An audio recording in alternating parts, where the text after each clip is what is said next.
Howdy folks, Connor here with Untold Tales from this side of nowhere, and we're here bringing you a story from northwestern Wyoming.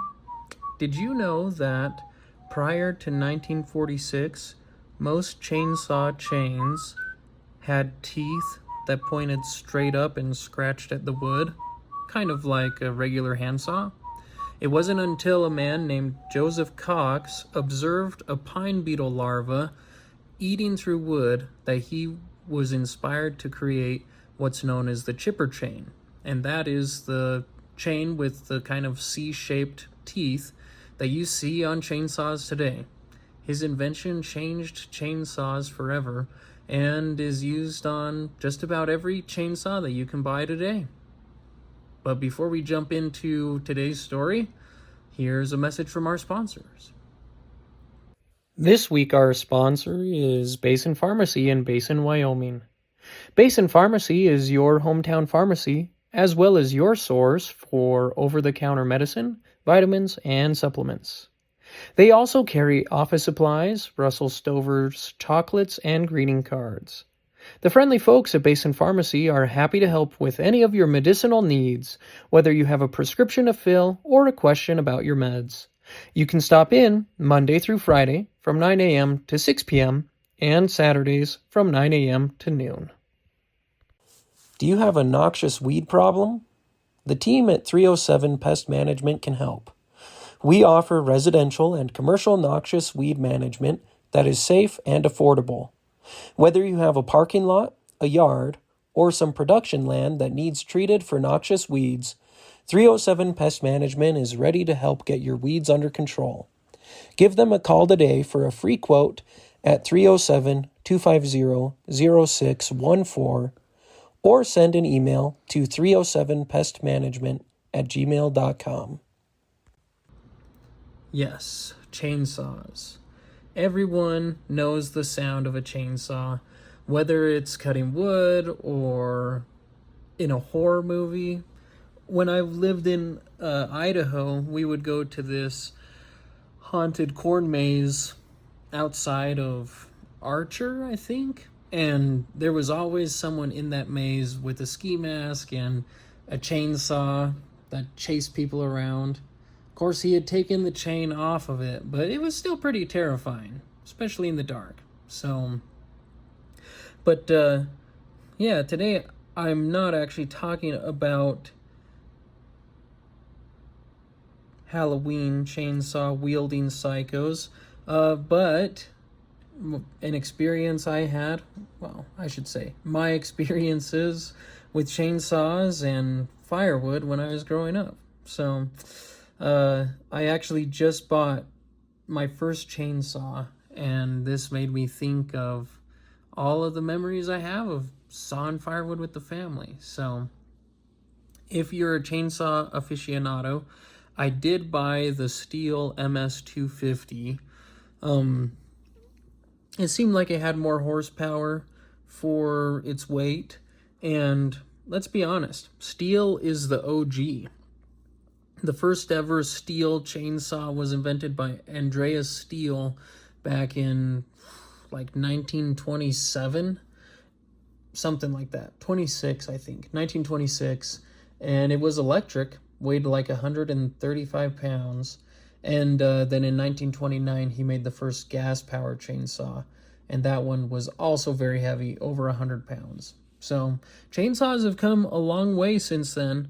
The electric chainsaw I bought the gas-powered chainsaw I bought over at Murdoch's does like 3 horse, and weighs about 10 pounds. So they've come a long ways. I did pick it over Husqvarna, but if you're a Husqvarna fan, I have nothing against Huskies. I do love the saw. The thing is, I was told it's really hard to get parts for them right now with the tariffs and everything, and Stihl is everywhere. So that's why I went with Stihl. Anyways, today our story is called Chainsaws and Pine Trees. Living in Wyoming, many people heat their homes with wood stoves, and that means inevitably getting firewood. One method of getting firewood involves ordering some from a local provider. They deliver the wood neatly chopped and split, and all you have to do is feed it into your wood stove. But that would be too easy for the Jones family.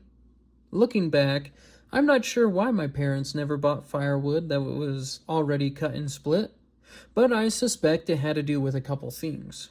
One, pre-sawn firewood commanded a premium price, and two, Dad was big on what fathers often term building character. I'm not exactly sure what cutting firewood had to do with building character, since it seemed to me that we weren't building, but rather cutting dead trees down, but I guess dads know more about building character than kids do. At the time, we were more convinced that Dad focused on getting his money's worth out of all the free child labor us kids could provide. From the time we moved back to Poverty Flats, we began harvesting firewood from the nearby Bighorn Mountains. In the trailer house, we had a big cast iron Fisher wood stove, and it devoured wood like a Humvee devours diesel, in part because the trailer house was about as insulated as a Jeep with the top off. In spite of Mom and Dad's best efforts, the pipes still froze in the little trailer house when the mercury dropped below zero. And so, every summer Dad would hitch up the trailer to the trusty maroon F-150 and load his chainsaws into the bed of the truck so we could go out in search of some firewood. In the early 2000s, some invasive pine beetles had decimated the Bighorn National Forest up Shell Canyon in northwestern Wyoming, and the Forest Service issued several permits for people to come harvest the beetle-killed trees. This was a great opportunity for us to find some firewood and build that character Dad was so keen on developing in us kids. The larger logging companies had already come through with heavy equipment to harvest the lumber quality wood and establish some rough logging roads. We now bounced down these rough dirt tracks to pick through the waste piles and saw out wood suitable for burning.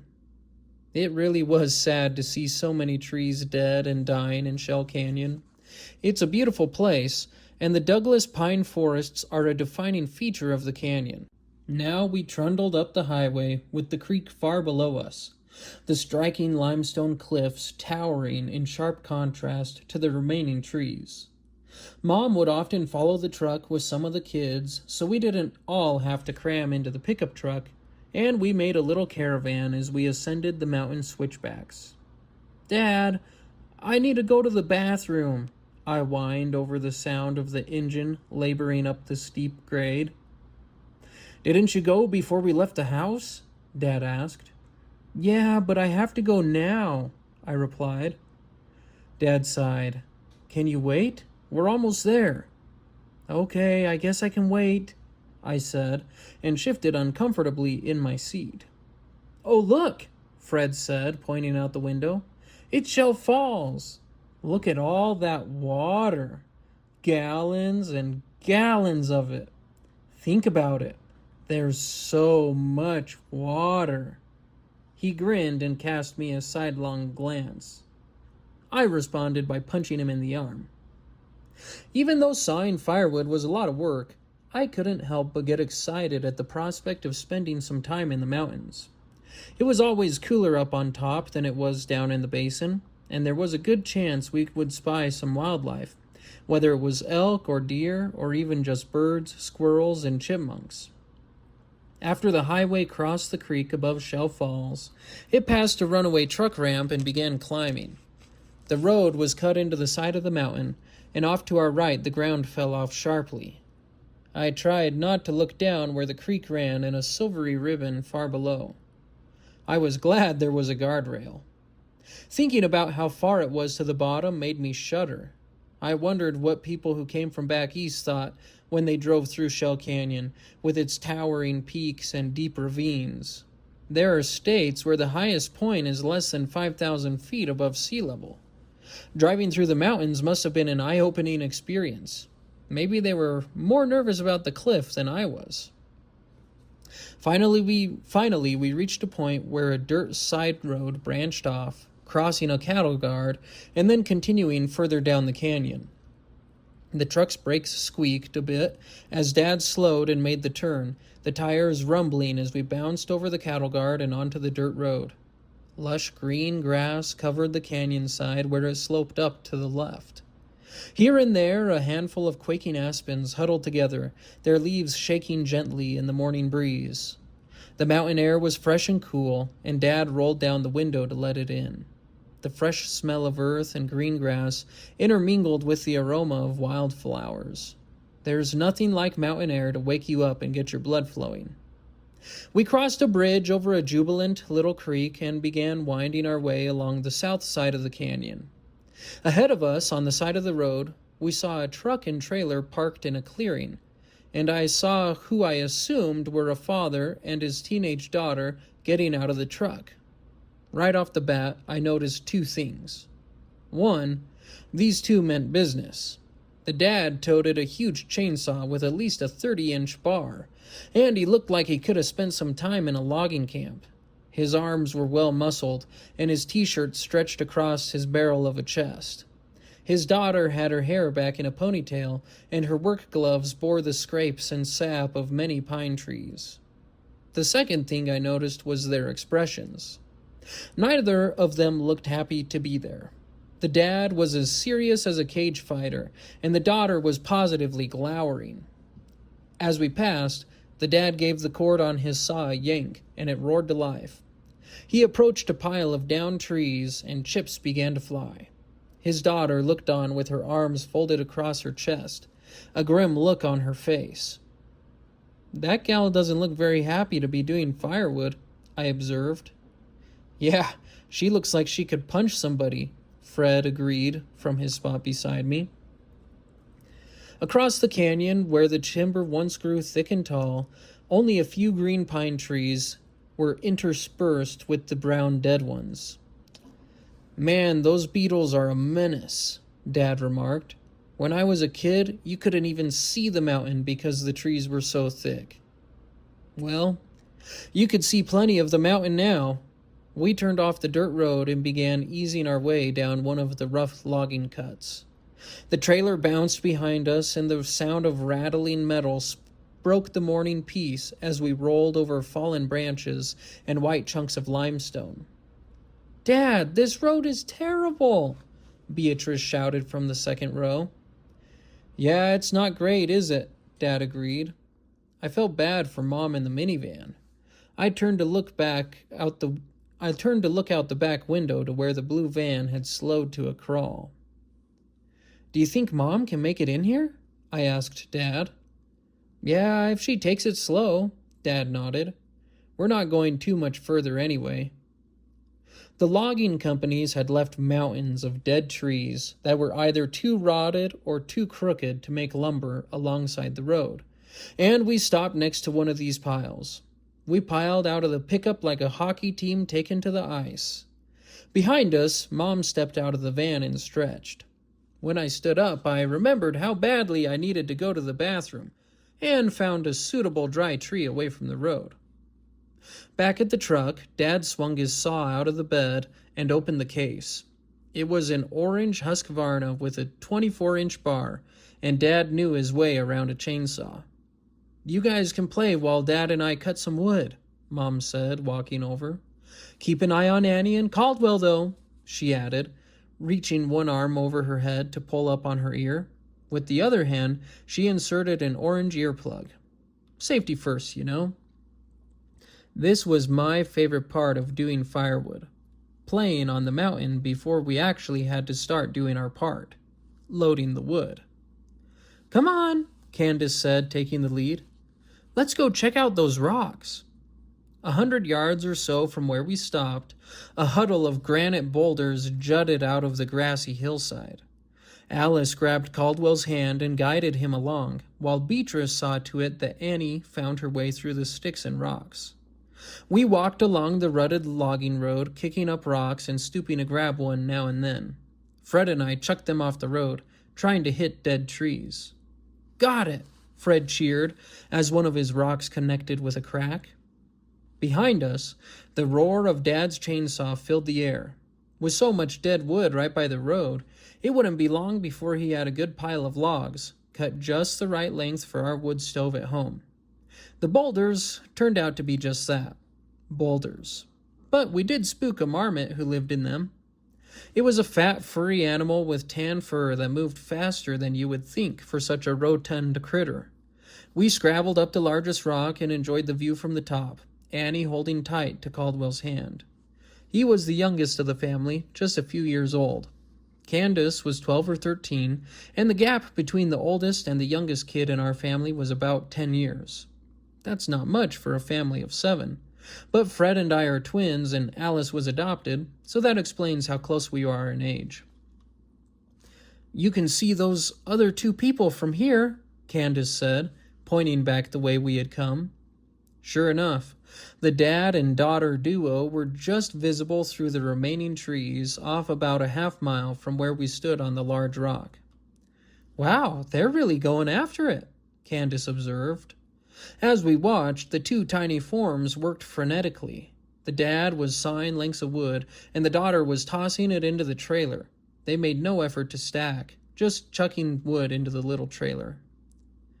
"They won't fit as much in if they don't stack it," Fred said. "Yeah, but they're going to be done before we even get started," Beatrice shrugged. Caldwell picked up a stick and tossed it off the boulder. He laughed happily as it clattered to the ground. "Stick," he shouted. "Yes, that is a stick," Alice said. "You're talking so good, Caldwell." "Hey, kids," Mom hollered below us. "Time to stack some wood." "Coming," Candace yelled back. We carefully descended from our perch on the boulders and made our way back to the vehicles. Dad was in fine form, his left leg resting on a log as he sawed away. Lengths of firewood lay in rows beside him, where he had chopped them into pieces. Mom was cutting up the smaller logs with her smaller steel chainsaw. By this point in our lives, we had done a lot of firewood, and we knew the drill. Pulling on our leather gloves, it was a miracle Mom had found enough pairs for us older kids in the chaos of our coat closet. We got to work. The older kids would carry large logs to go on the bottom of the rows, and the others would stack on top. Even Caldwell and Annie pitched in, carrying little sticks. Candace began stacking, ensuring the rows were neat and tight. We wanted to fit as much wood as possible into the trailer so we wouldn't have to make many trips up the mountain that summer. If you stacked it well, you could easily get 2 cords of wood into the trailer. I have fond memories of doing firewood. When we were all working together, we could get a lot done. Occasionally there might be a grumble, especially as the morning wore on and it got hotter, but for the most part we were happy in our task. As the rows of wood rose higher, so did our spirits. "Throw me my lightsaber, Luke," I called out to Fred from the trailer. He selected a suitable stick and tossed it up to me. I caught it in one hand and made my best lightsaber impression before plunging the stick into the row in front of me. "You 2 are a couple of nerds," Beatrice laughed. Dad decided to give the saw a chance to cool down, and he started hauling logs too. Dad moved wood as fast as 2 men put together. Even the big logs he had to bear hug to get off the ground. Fred and I liked to see if we could keep up with him, but it was no use. Dad positively flew up and down the ramp, moving logs more like a machine than a man. The trailer was over halfway full, and it was approaching noon. Just then, we heard the rattle of a trailer, and we looked up. There on the main dirt road, the father and daughter drove past. Their trailer was piled high with wood, and the bed of the truck was full too. They had moved fast. There was probably 1.5 cords of wood there, more than we had loaded in our trailer at that point, and they had done it with just the 2 of them. I would have thought that doing that much work that fast would have given them some satisfaction, or at least they'd be happy about going home. But not those 2. The grizzled man glared resolutely at the road as he clenched the steering wheel with white knuckles, and his daughter looked like she had just eaten something disagreeable. She glowered out the truck window as they drove past, her arms folded defiantly across her chest. "Man, those 2 can move wood," Dad said. "I wish we were done already." "We're over halfway," Candace said a little defensively. Yes, we are, Dad agreed, turning to smile at his oldest daughter. And you guys are being great helpers. Let's break for lunch, Mom said, taking off her leather gloves and wiping at the perspiration on her forehead. She opened the back of the minivan, and the back hatch served as a sunshade as she opened the lid on the red cooler she had stocked with sandwiches. Dad gratefully accepted a water jug from Mom and took a long drink. His shirt was covered in sawdust, and a dark stain spread down his back. "Dad, you're so sweaty," Beatrice said. Dad looked down at his shirt and the sweat ring around his neck. Candace tried unsuccessfully to stifle a laugh. "Yeah, Dad, you're soaked." Dad grinned. "That's man sweat," he said. We were all laughing now. "Even your belly button is sweaty," Alice laughed. Dad just grinned and took another drink of water. I looked down at my own shirt. It was a little sweaty, but not like Dad's. I didn't have to worry, though. Now that I'm a man, too, I have definitely inherited my dad's natural cooling system. At work this week, I've been cutting down Russian olives, and in the sweltering summer heat, I think I could give Dad a run for his money in the sweat department. Those were good days, with honest hard work and memories made as a family. All winter long, we would have firewood, and our house would be cozy and warm. I wondered why that teenage girl was so grouchy when she was cutting wood. I guess she didn't have parents like mine, or siblings to joke around with while she worked. It makes me thankful I have the family I do. Al Jr. is getting just about old enough to stack wood. Maybe we'll have to take a trip up the mountain one of these weekends before the summer is over. I don't have a wood stove, but I know someone who does. Well, there you go. Chainsaws and pine trees. I don't know how many cords of firewood we cut and stacked over the years, but it was a lot. And not just for our house. Plenty of service projects and helping other family members with firewood. Well, and not to mention all of the lumber that Dad sawed up for building our house.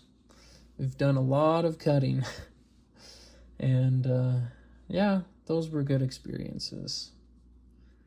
Maybe your family heats with firewood and you have some experiences chopping up pine trees. If you do, I'd like to hear about it. And I'm also curious to know which chainsaw is your favorite, Husqvarna or Steel. Go ahead and let me know when this episode posts on Facebook. You can comment there, or you can send me an email at untoldtalesthepodcast@gmail.com.